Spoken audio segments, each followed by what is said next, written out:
Mach, a backline support mage, is responsible for protecting his party, the Stormbreakers. However, his party is happy to protect him more than he does.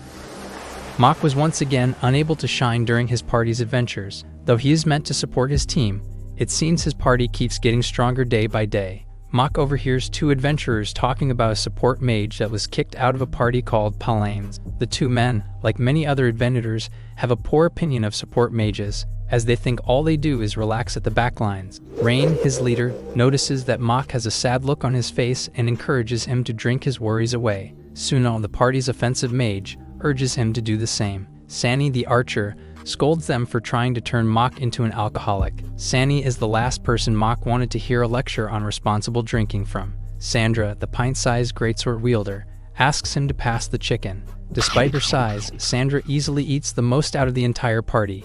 Mach enjoys adventuring with his party, but he knows that things aren't looking good for him right now. There is currently a huge uptick in supports being kicked out of their respective parties. Some leaders are even advising Rain to kick Mach out. There is a rule that all parties must divide the rewards of adventures equally, which often results in supports being dropped from party rosters. Public opinion is currently heavily against supports. The Stormbreakers are a young, up-and-coming party, and Mach thinks that now is the right time for him to leave. As a support, part of Mach's responsibilities include exchanging information, procuring supplies, and doing whatever he can to improve his party's odds in battle. Mach has already heard nasty whispers about him still being in the Stormbreakers. He knows that Rain and everyone else are strong and good-natured individuals. However, they will eventually have no need for him. Mach returns to the inn and finds Rain in bed. Rain is quite popular with the other girls, so Mach would be surprised if he walked into some unspeakable act. Mach realizes that Rain is in his bed.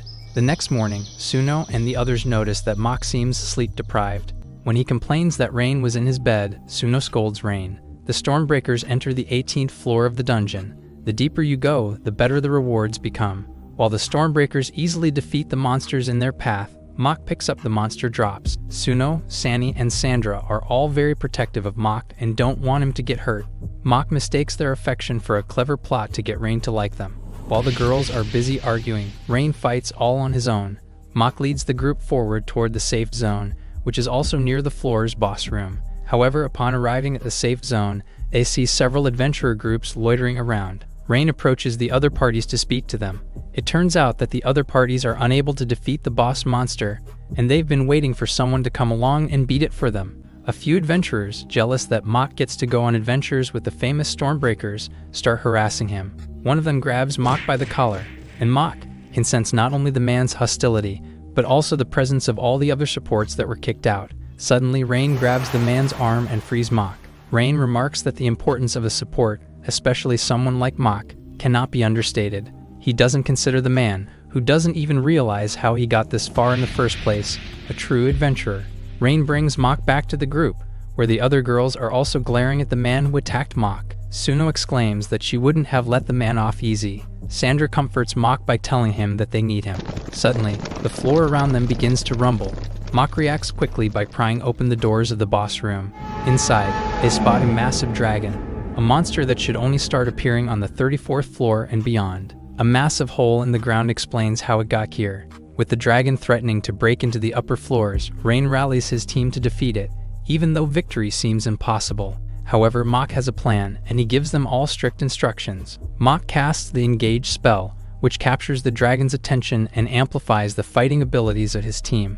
A burst of dragon fire nearly kills Mach. Suno, Sani, and Sandra blast the dragon with every weapon at their disposal. Mach uses his Analyze skill and sees the dragon's health bar rapidly dropping.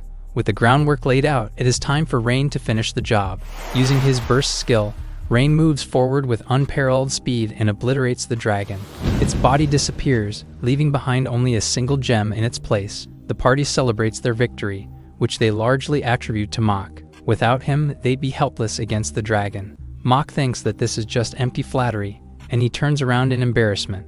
Mach tries not to grow too attached, as he believes that they will outgrow their need for him eventually. That's why he wants to support them as much as he can.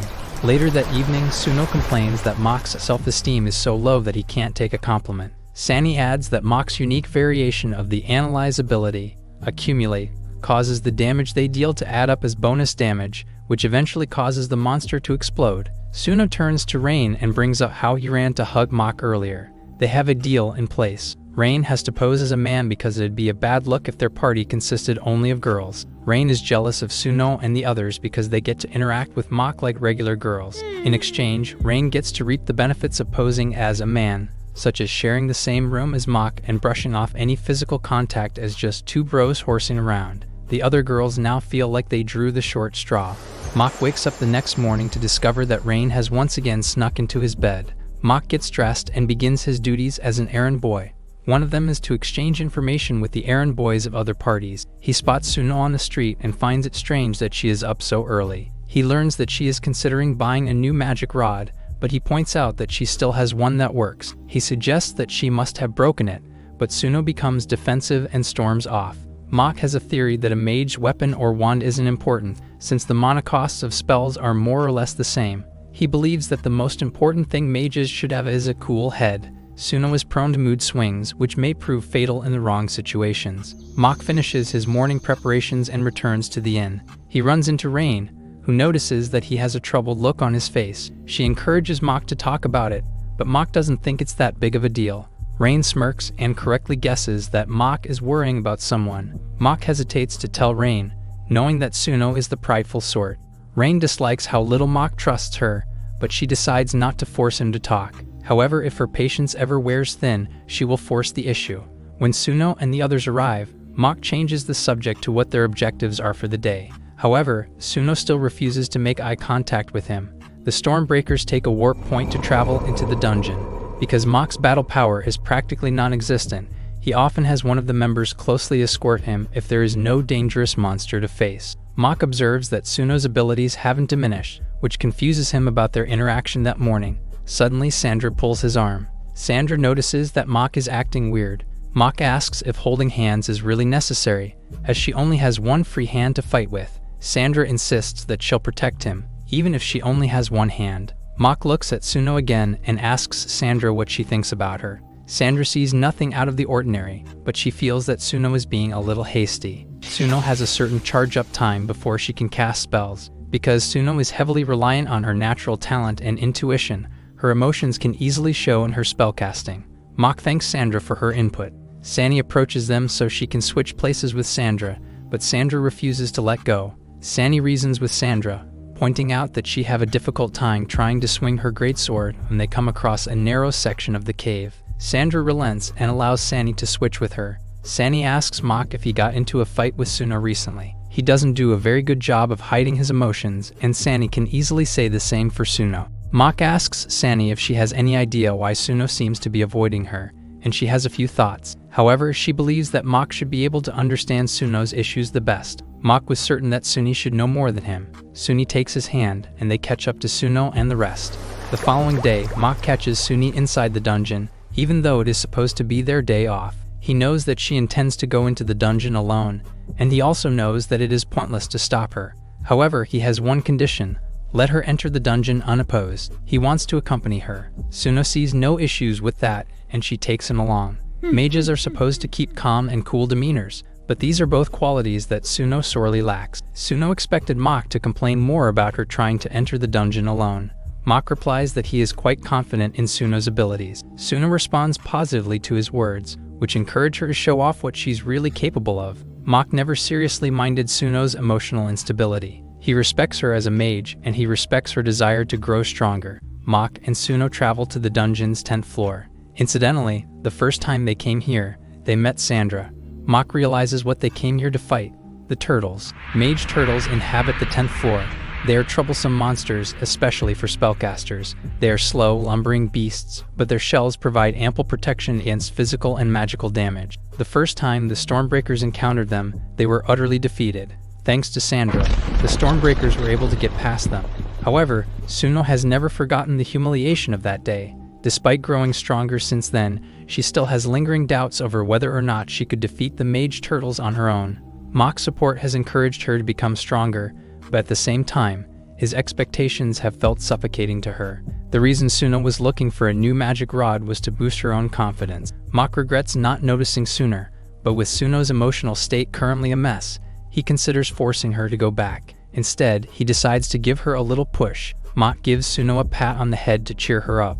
It helps a little. Suno has little confidence in her own strength. She considers Mach, who empowers others and raises everyone's spirits, to be someone who is truly strong. On the other hand, Suno is always gripped by uncertainty and anxiety. Mach acknowledges that they lost to the mage turtles in the past, but he's confident that Suno can take on the turtles now. Without exaggeration, Suno is a top-tier mage. As a cherry on top, Mach tempts her with the offer of grabbing food after beating up some turtles. Suno teasingly asks if he's going to treat her to anything she wants, but Mach isn't rich. He'll treat her to whatever his wallet can allow. Suno's worries melt away, and she feels ready to face her mortal enemy, a couple of turtles. The turtles open their massive jaws wide and start casting their signature magic spells. Suno wasn't skilled enough to put up a fight before, but now she's a changed woman. She unleashes the strongest spell at her disposal, Ice Cannon, and blasts the turtles' shells wide open. The notion that mages must have cool heads does not apply to Suno. On the contrary, as she becomes more excited and passionate, her magical power grows. Her magic is a perfect reflection of who she is as a mage. Mach congratulates Suno for wiping out the turtles in an instant. The turtles wish that they were stepped on instead, like how most turtles die. Suno's mood does a complete 180, and she drags Mach deeper into the dungeon so she can keep killing mage turtles. Eventually, she gets a little too carried away. Mach reminds her that they are moving further and further away from the warp points, and he suggests they return before she runs out of mana. Suddenly, Mach senses that something isn't right. The adjacent rooms are strangely empty, even though regular monsters should respawn no matter how many they defeat. Before either of them can react, the floor below opens and swallows them whole. Mach and Suno wake up after blacking out. They are relatively unharmed, except for a slight headache. When they look up, they find themselves in what appears to be a boss room. However, Suno notices something odd about where they are. She spots a passage behind the boss that won't open until they defeat it. Mach believes that they are on an extra floor. These enigmatic floors are home to the riches of lost civilizations, and there are very few verifiable accounts of their existence. Because they'd never seen this boss before, they have no way of gauging its strength. Mach makes the prudent decision to try to find another exit. The moment Suno takes a step, the boss moves. Mach instinctively pushes Suno to the floor. A giant ape suddenly crashes right on top of what was supposedly the boss and reduces it to scrap metal. The great ape roars, causing Suno to freeze up. Mach grabs her hand and drags her towards an open gate. While they catch their breath, Mach hypothesizes that the great ape must have fallen from another floor, which probably means that the extra floor they're on is deeper than they thought. Fortunately, there is no way for the great ape to reach them, but their problem of finding their way back to the surface remains. Something catches Suno's eye. They enter the room, and Suno is happy to discover a warp point. There's treasure too, but Suno couldn't care less about it right now. However, the warp point fails to activate. Mach reminds her that even on regular floors, the warp points won't work unless the local boss is defeated. That means that they have to defeat the great ape if they want to escape the dungeon. Mach tries to figure out some strategy they can use to defeat it. However, Mach quickly assesses that it would be useless. Even if all the Stormbreakers were here, the Great Ape would still be out of their league. They don't have the provisions to leisurely wait for another party to arrive and defeat it either. The floor below them suddenly begins to rumble again. The Great Ape is somehow clawing its way through the dungeon to find them. Mach thinks of a way to defeat the monster, but he comes up with an idea to activate the warp point instead. He tells Suno he has a way for them to get back by activating the warp point.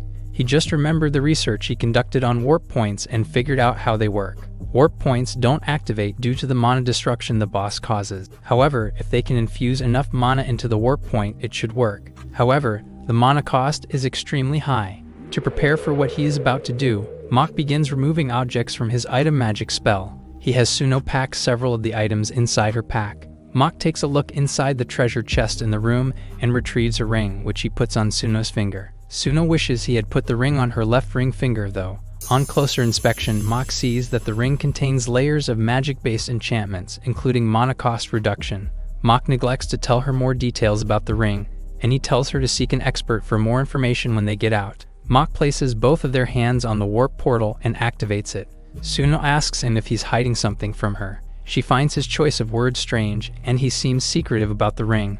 Mach comes clean about his plan. To activate the warp point and make it safe for travel, someone has to stay behind and maintain it. Suno tells him that he can't do this. Mach can. Mach has one wish for her, to take the Stormbreakers to the lowest floor. In a flashback, Suno asks Mach why he doesn't use a staff to amplify his magic. The reason is that Mach is a support. Offensive mages need staves and wands to channel their magic to become harder, better, faster, and stronger against their enemies. However, because Mach is a support, his primary targets are his allies. Because he is a support, his role is to give them a pat on the back or to hold their hand when they're lonely.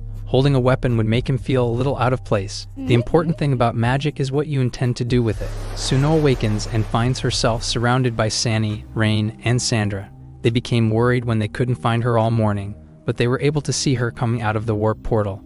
They ask her where Mach is. As far as they know, they should have been together. Suno wonders how she should break the news to them that Mach was left behind. It was all her idea to enter the dungeon in the first place.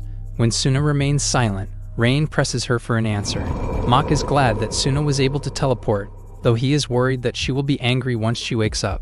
Mach senses the Great Ape getting even closer. This is how he dies. Mach's thoughts wander to his master, who taught him everything he knows about how to be a support mage. She took him, along with several other orphans, and gave them a new life. Mach considered his master bothersome, but he greatly respected and loved her. She was like the family he never knew. Mach slumps against the warp point and waits for his impending death. He hears someone saying his name and thinks that he is hearing things. Mach continues to hear the voices, and they seem to be coming from the warp point. He can clearly hear Suno talking. Rain steps forward to the warp point on her end and establishes communications with him. Mach is glad to be able to hear their voices before they die, but Rain snaps and tells him to stop feeling sorry for himself. Now that Rain knows how he and Suno got caught up in this mess, she finds it extremely uncharacteristic of him to act like a martyr. Even on their regular adventures, Mach would often stay in the back line and pessimistically claim that he can't fight. Mach apologizes, but he genuinely thought that there was no other way to escape. Rain retorts that they aren't just about to give up on him. She cuts to the chase. They demand that he send them over to him right this instant. Mach refuses, stating that it would be impossible for them at their current levels to beat the furious Rajang carving its way through the dungeon. He points out that Suno, of all people, should know just how powerful it was. Mach knows that the Stormbreakers have so much potential, and he'd hate for them to throw it away for someone like him. Instead, he asks that they take revenge on the monster one day. Rain sighs deeply and declares that she'll kiss a shotgun if Mach dies. Suno, Sunny, and Sandra all agree to do the same. They see no reason to go on living if Mach isn't alive. Mach is put on the fence, but the Stormbreakers have already resolved to fight, but only if Mach will allow them. The Great Ape finally breaks through the walls protecting him. Mach decides to take a leap of faith. He activates the warp point and brings the Stormbreakers together. Mach decides that if a group could possibly defy the odds, it's them. The Great P draws closer, and it finally manages to fit itself through the gap in the wall. It tries to crush Mach, but Sandra protects him with her greatsword.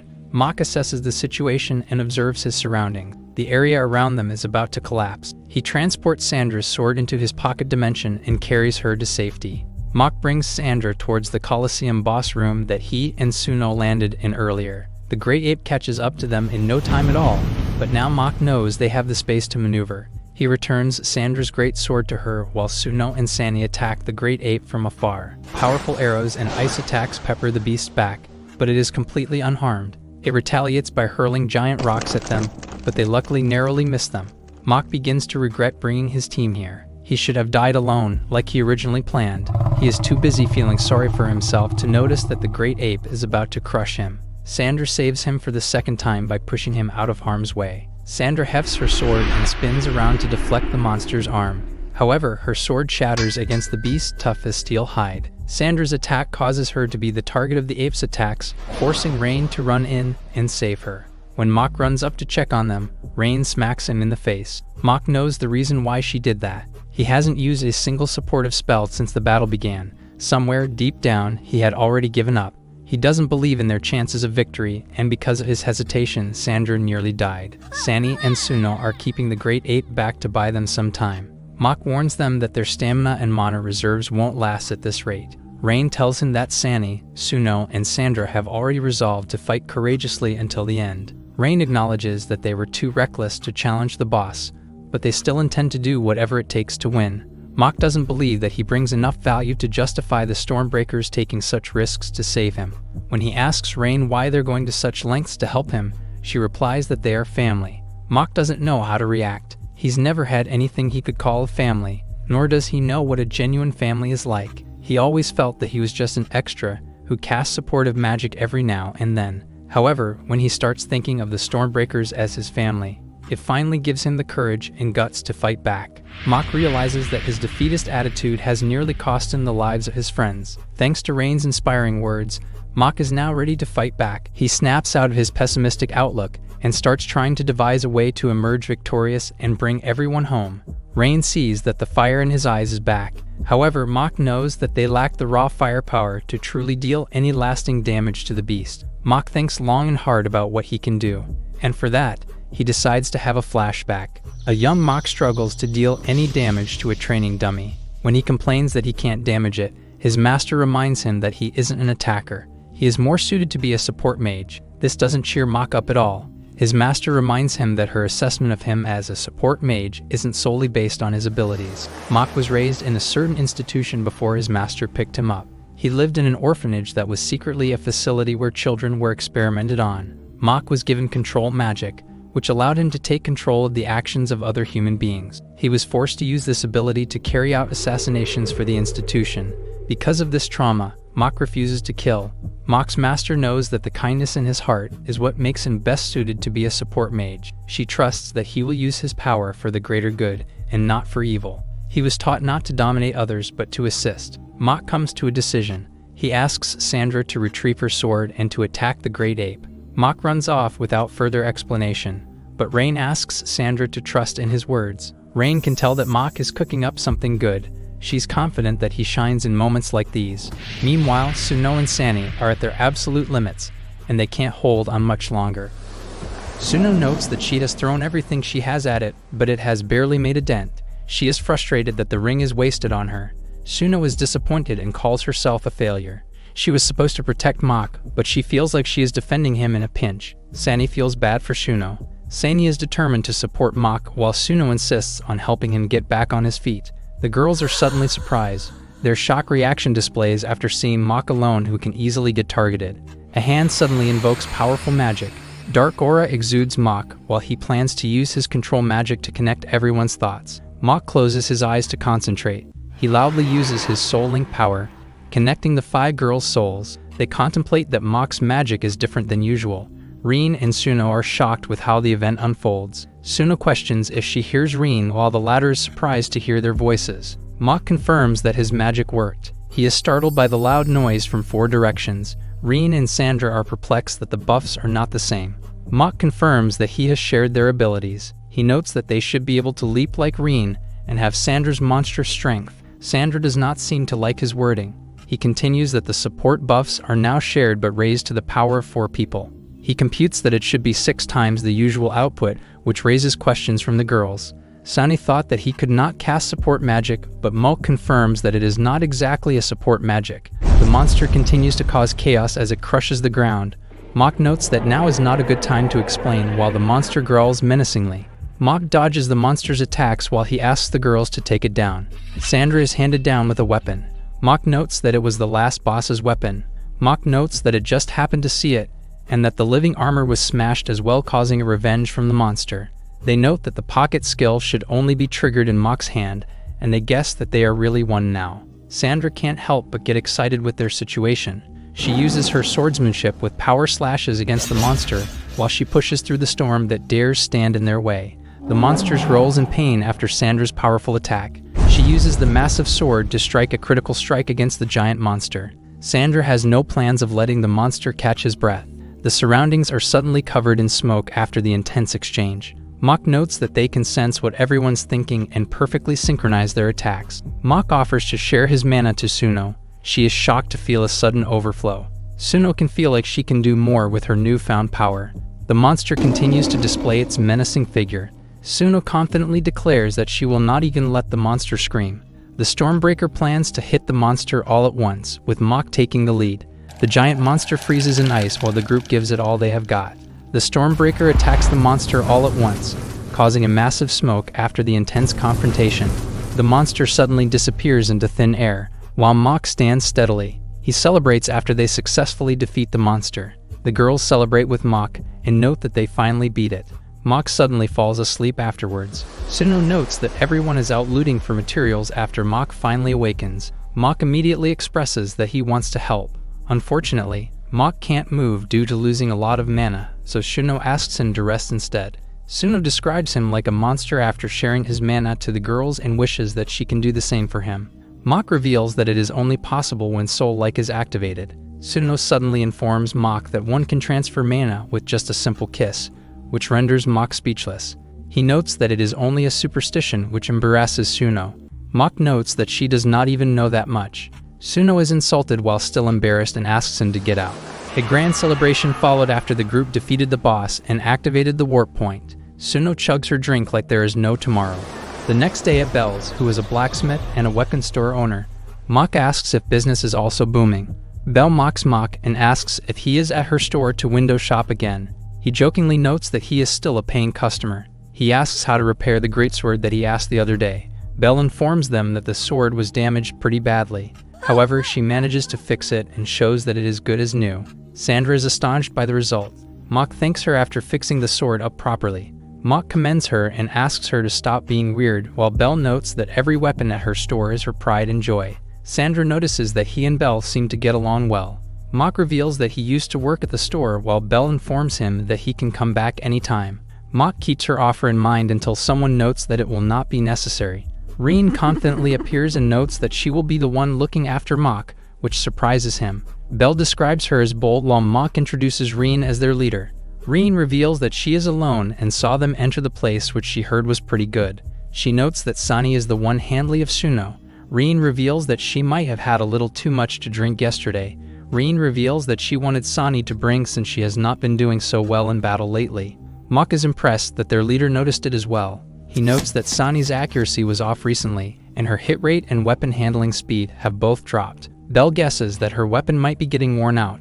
Mach informs her that Sani does not want her bow replaced, and he is sure that she can manage. Belle encourages Mach to use a weapon which will stabilize his magic. Mach confidently informs Belle that he will use magic on the team and decides to not use any weapons. Mach and the girls bid farewell and promise to be back to Belle's store. Belle notes that his objection is a virtue of his, but she insists that a weapon is also for self-defense. She adds that he might end up getting killed someday if he does not let go of those fixations. Meanwhile, Suno uses her ice cannon on a large insect. Her exhaustion is visible. She complains that the level is way too hot. Reen admits that she is also not good with heat, while Mach notices that she and Suno struggle with heat. Suno is proud that she is managing it better than the last time she was at the location.